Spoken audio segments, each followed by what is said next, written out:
Hello po, kamusta po kayo? Nandito po muli tayo sa panibagong video na mag-a-attract ng ating minamanifests sa tulong ng mga tarot card at ng musika na nakapaloob sa video ito. I-attract natin ang ating intensyon sa video ito na ibabalik ng musika na ito ang tamis ng love ninyo. Bago ko po simulan ang video ito, ang minamanifest natin, inuulit ko po, pinapaalala ko habang nakikinig ka, nanonood ka ng video ito, mas mabuti po kung gamitan mo ng earphones kung may kasama ka. Kung ikaw naman po ay solo at walang ibang makakarinig, okay lang po na lakasan mo. Bakit? Dahil po, pag may mga kasama ka o tao na kumontra sa ating ginagawang musika orasyon, maaaring mahadlangan po o makontra yung ating ina-attract. Kung kaya, kailangan may nakalagay kang earphone sa iyong gadget kung may kasama kang iba. At habang tumutugtog po ito, sabihin mo na po ang iyong mga kahilingan, ang gusto mong mangyari, ang inyong ina-attract na dapat po ay para sa mabuti lamang at hindi makakasama sa ating kapwa. Ang intention po ng video ito ay makatulong at makapagturo sa mga ganitong pamamaraan at gustong matuto ng ganitong pamamaraan. Ito po ay naaayon lamang sa kabutihan ng universe at sa tulong ng panalangin sa ating Panginoong nasa itaas. Ang video pong ito ay nag-a-attract na ibabalik ng musikang orasyon na nandito sa video ang tamis ng iyong love. Tayo po ay pipili ng 3 love tarot card. At sa bawat pipiliin po nating tarot card, ipapakita po o binabasa ng mga love tarot card na ito ang mangyayari sa ina-attract nating manifestation na ibabalik ng musika orasyong ito. Musika na nandito sa video ito ang tamis ng inyong love.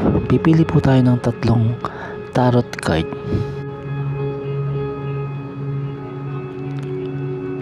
At pinapaalala ko lang po, mas mabisa po ang musikang orasyong ito kung paulit-ulit mo pong panonoorin, patutugtugin ang musika orasyong videong ito.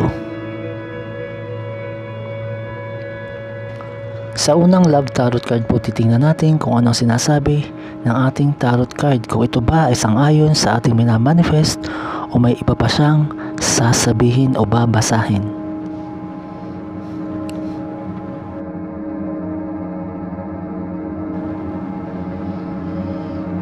Sa unang tarot card, makikita po natin dito ang larawan ng isang dove o kalapati.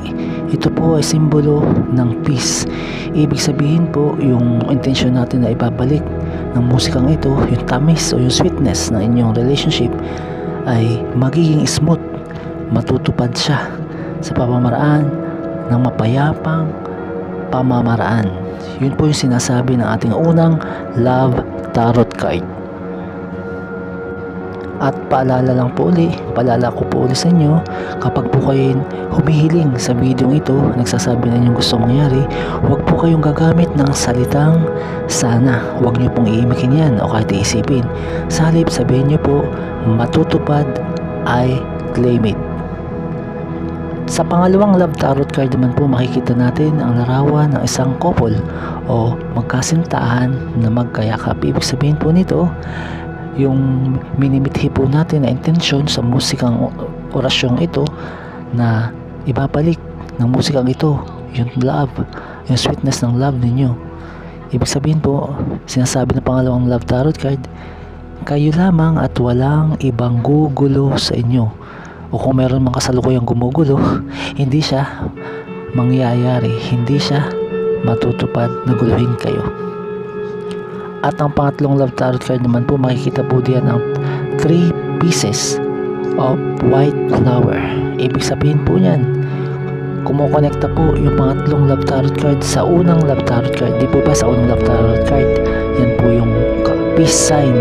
At yung pangatlo naman po ay 3 peraso ang bulaklak na puti. Ibig sabihin, yung peace na o kapayapaan na magkakaroon sa inyong relasyon ay magbo-bloom kagaya ng isang bulaklak at mas lalago pa. Hindi na ito matatalo o hindi na magkakaroon pa ng mga problema na mag-uulit para mawala ang tamis ng inyong relationship. Ibig sabihin lang po nito, matutupad ang ating minimithi, ang ating subliminal na nandito sa musika orasyon video ito. Makikita po natin na nagalaw yung ating wood decision maker sa background ng ating mga tarot card. Sumasang-ayon po siya na yes. Yun lamang po at maraming salamat sa inyong suporta.